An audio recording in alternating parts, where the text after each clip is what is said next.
ngasi phausu lauri ngasi kokta da leiriba maitai panganna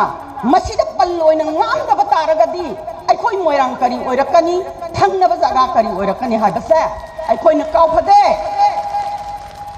jaga sida leiriba civil society organization imai bel sing ipai pro sing ponna mangna law ke ba daita do ai khoi maitai community na kau pham thokte haiba wafam sini thamjaningi ba tani thamna da hapa isingum leiraba matam sini karigi thamoi pikna bano karigi asaram tana bano lamdam sida leiriba lamdam sida me tha dagi thoki balandu da khwai dagi ihan hana awaba mayok nagiba adugumba maitai isilinau ipaisa punamakna sursanpur da sada thaktana numit kayani thawai da bu hingadi haiduna makoi gi thawai kanjabham yaba jaga sing leiraba matungda ihan hana adugumba maitai singduna lakpa matamda khwaidagi ihan hana awaba mayok naraga satak chakham naraba adugumba maitai community sing sadum mama hoitusu sara mata oiraga su khwaidagi hana pizabiba okpi bado ngasi leibiriba koktagi praja sing paipal ngakana hanbana maitai na han hide ai isamak na sakini matamduda aduki matik sauna leiriba mampya amade jaga sida leiriba civil society organization imai bel sing ipai pol sing ponna mangna law ke ba daita do ai khoi maitai community na kaubham thokte haiba wafam sini thamjaningi ba yamna nungsina matamduda manglam saki puari khangudragasu ningsingakpada aigi thamoida atuki matik aigi loina jarakpa aigi isanupa haujikna kokomigi media court liter oina laibiriba isanupa sudina lamjingaga ai khoi mayamna lakpa matamda adugumba maitai pangal silinau singna loramba daita do ai khoi puari sida kaufam thokte haiba wafam duni thamjaningi ba ngasi phausu lauri ngasi kokta da leiriba maitai panganna masida palloina ngam da bataragadi ai khoi moirang kari oirakani thangna ba jaga kari oirakani habase ai khoi na kau phade aduna maram oraga kari gumba matamda ai khoi gi maitai community dagi aduga maitai pangal community sing dagi isa singi marakta kari gumba nungai taba thodo kaya udaba sunate mama ama oina maram di yung thangna na leiriba wamin nariba pumna maksina maram oiraga mama ama oirubanina angaw bu isani afaba su isani nisa saba su isani habigi wakal nonda ngasi dais lingsin biraba sangnaraba oza sing kaya mampiagi adugumba civil society organization mayamgi aduga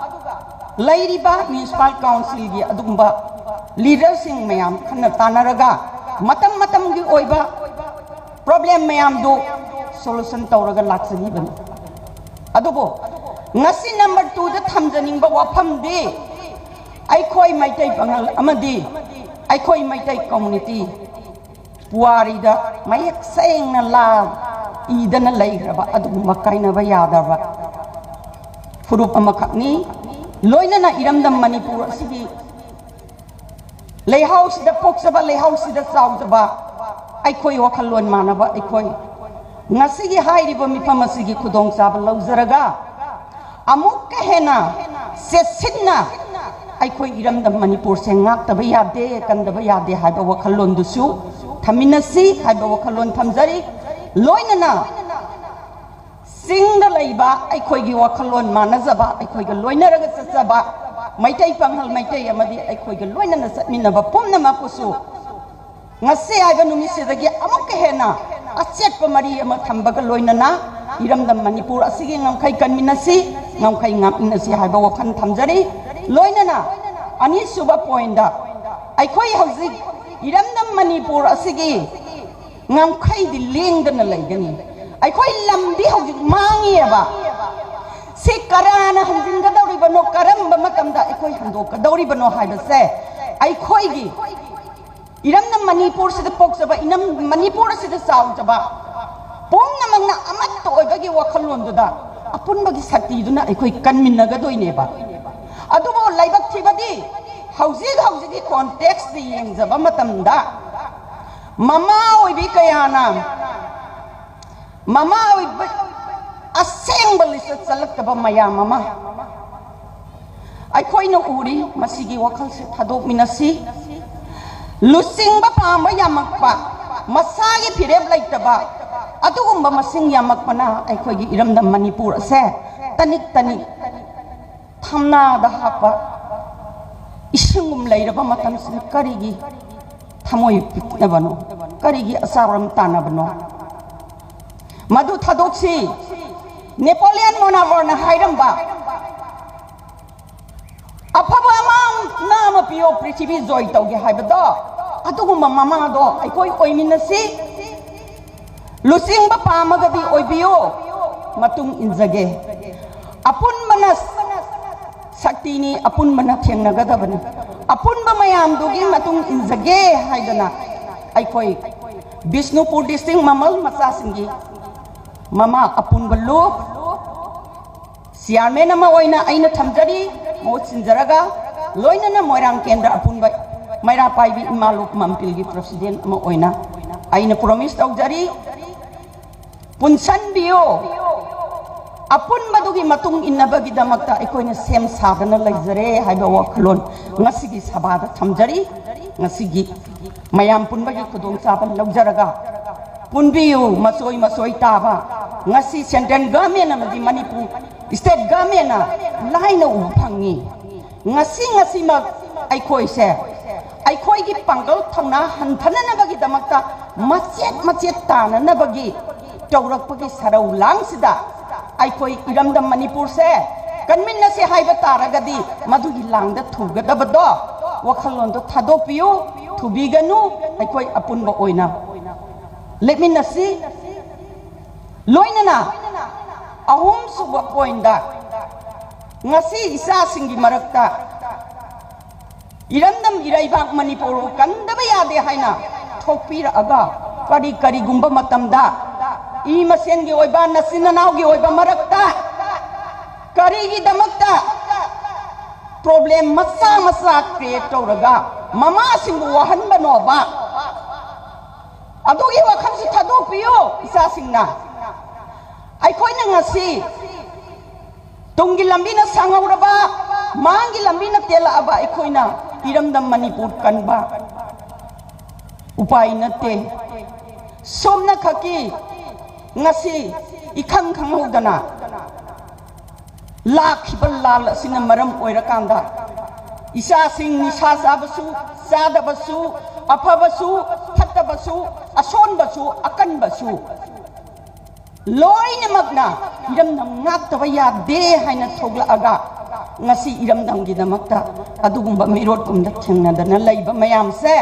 mama Moina appreciate तौई थागल्ली